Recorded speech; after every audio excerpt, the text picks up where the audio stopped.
Hi and welcome to my channel Cerebring. Today in this video I would be discussing about various Glasgow scales. I am emphasizing about 3 important Glasgow scales which are useful in assessing the patients in emergency and neuro department. They are Glasgow Coma Scale, which is popularly known as GCS, GCSP score and Glasgow Outcome Score. The first score that I am going to discuss is GCS. GCS was first described by Graham T.S. Dale and Brian Jennett in 1974. They have given its name in honor of their place of work, which is University of Glasgow. It was initially used in traumatic brain injury patients to assess their level of consciousness, but now it is widely being used in various medical conditions where altered sensorium is a feature. GCS score is a compiled score of 3 components. They are namely eye response, verbal response, and motor response. Eye opening is the first component. When you are examining the patient and if the patient is spontaneously opening his eyes, then the score given would be 4. And if you have to ask him to open his eyes, then it is 3. And if you have to inflict some pain to make him open his eyes, then it is 2. If there is no response at all, then the score given would be 1. The second component is verbal response. When you assess the patient, if he is oriented to time, place and person, then the score given would be 5. And if he is disoriented and confused about any of the things, then the score given would be 4. If he is not able to compute sentences but communicating in only inappropriate words, then the score given would be 3. Here he is not making any sentences but only words but not sounds.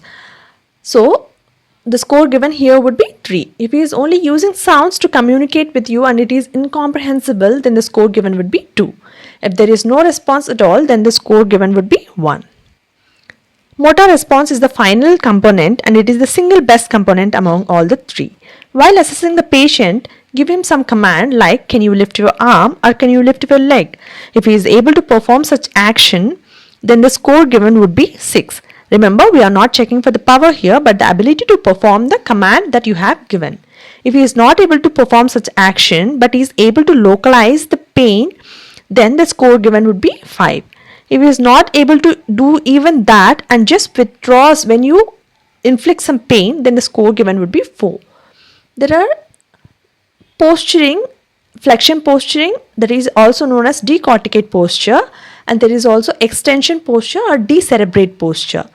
Flexion posture would be given 3 and extension would be given 2 points. And if there is no response at all, the score given would be 1. How do you remember flexion and extension? There is a small trick here. In decerebrate posture, the more E's are present. See? So it is extension posture. This is a trick to remember, which is decerebrate and which is decorticate posture. In decorticate posture, there are less E's. So it could not be E, it is F, flexion posture. And you can also remember with another trick like C is the third alphabetical number. So 3 is given to decorticate posture and decerebrate B is the second alphabet and so it is given the second 2 points. So this is how you can remember flexion and extension deformity and it is a small trick. So how do you differentiate clinically the flexion posture and extension posture?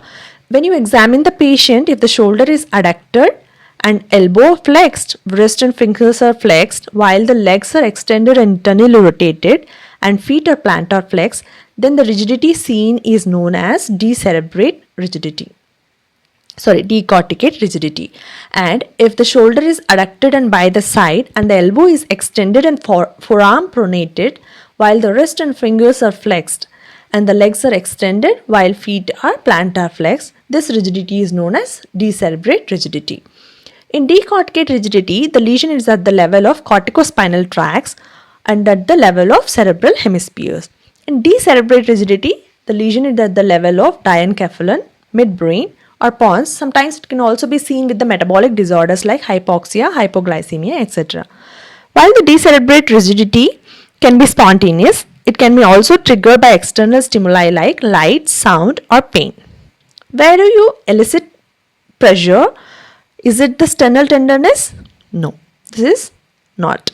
You have to elicit pain or pressure on the nail beds. This is the most common site and the other sites are trapezium pinch and supraorbital ridge. What is the score, GCS score and its significance?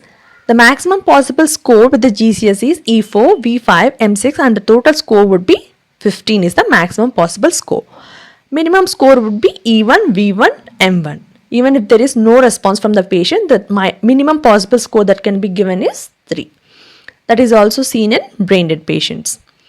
Coma patients, usually the GCS would be 8 by 15 or less than that. Okay. If the GCS is less than 8 or 8, then the patient could be defined as coma patient, and it is also the cutoff where intubation is needed for the patient. Brain injury classification. Based on GCS score, brain injury is divided into minor, mild, moderate and severe injuries. If the GCS is 15, it is minor injury. If the GCS is between 14 to 15 with loss of consciousness, then it is mild brain injury. If it is between 9 to 13, then it is moderate brain injury. And if it is between 3 to 8, then it is severe brain injury. Let's take a question here. A 22-year-old male presents by following a motor vehicle accident. He withdraws to pain, opens his eyes only to pain, and uses inappropriate words. What is this GCS? You have to pick up the main clues. These are, the first component is eye. So he is opening his eyes only to pain here. Not to the command but to the pain. So the score given would be 2. The second component is verbal component, and he is using inappropriate words here. Not sounds, not sentences, but words. The score would be 3. And the third component would be motor component. He is withdrawing his arms or legs, whatever it is, to pain. He is withdrawing to pain. So the score given would be 4. So the total possible score is 9. E2, V3, M4. The total possible score is 9. So the score is C is the answer here. The second question. A 36-year-old patient has come to your emergency after RTA, and while evaluating, you found that he opens his eyes only when asked about his name and where he is. He says, "I am Daniel and I am home." You try to assess his motor response, on which he withdraws his left arm to pain stimulus. What is this GCS? As we said earlier, eye is the first component. He is opening his eyes only when asked, that is to command. So the score given would be 3. He says, "I am Daniel and I am home." Maybe, could be his name is Daniel, but he says that he is at home while he is being assessed at the hospital. So he is confused. And hence the score given would be V4. And the final component M, motor component, is he is withdrawing to pain, and hence the score given would be 4. The total possible score is 11. So E3, V4, M4 and the score is 11. Non-testable. If it is not possible to interpret or test any of the component, then we say it is non-testable and add a suffix NT to the component. Conditions like eye injury or swollen eyes due to skull fracture, or if there is mandibular fracture or intubated patient, limb fracture, etc., or some of the examples where you are not able to test the component, and then you just add a NT suffix to the component, respective component. Let's take a question on this. A 32-year-old male patient has come to your emergency after falling from height, and while evaluating you found that he couldn't open his eyes as it is swollen due to injury to the eye. He is confused and localizes the pain. What is his GCS? So he is not able to open his eyes because of the injury. So you are not able to test the eye component here. So you will add suffix NT. While he is confused, so the verbal component would be 4 and the localizes to pain. The score given would be 5. That is ENT, V4 and M5. Moving on to our second topic, that is GCSP score.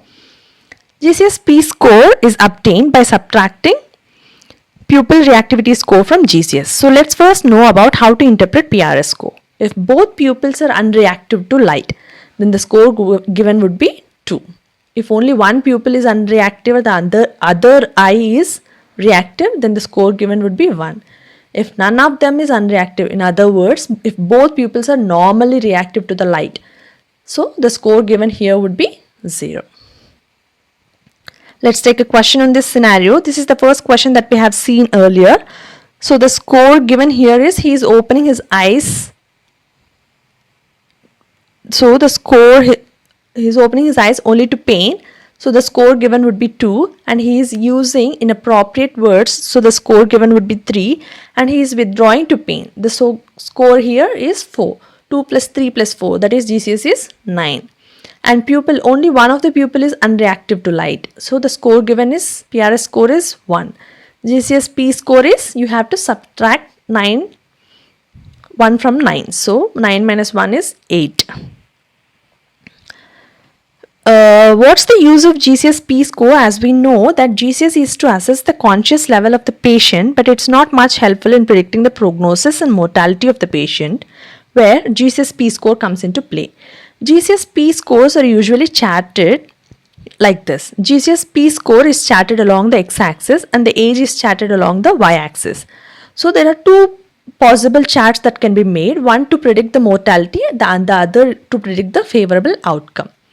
So as the GCSE score is increasing, the better outcome would be, and as the GCSE score is decreasing, the mortality rate would be decreased. You will obtain a percentage of predictability according to mortality and better outcome. So GCS score, the maximum possible score would be 15 and minimum would be 3. In PRS score, the maximum is 2 and minimum is 0. And GCSE score, maximum would be 15 and minimum would be 1, because 3 minus 2, this is the minimum possible score. So minimum possible score is 1.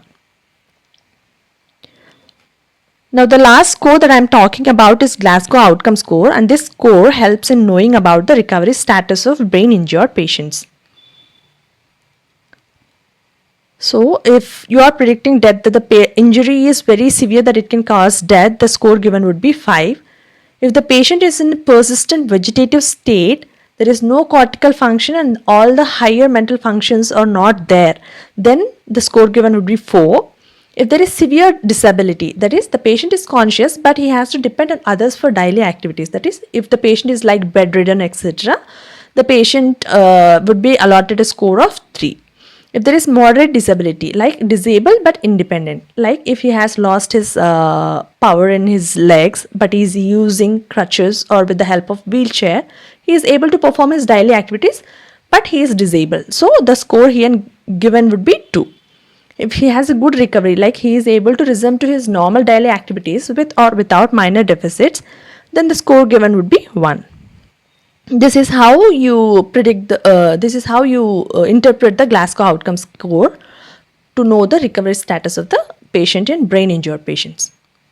It is usually used in the neuro department mostly. So if you think this video was helpful, please like, share and subscribe. I hope this video helped you in building your concept around the scales helpful in brain injured patients. The upcoming videos would be about discussions on previous year questions and high yielding topics for NEET PG. And you can follow us on Facebook and Insta with the page name Cerebrink for latest updates and useful info.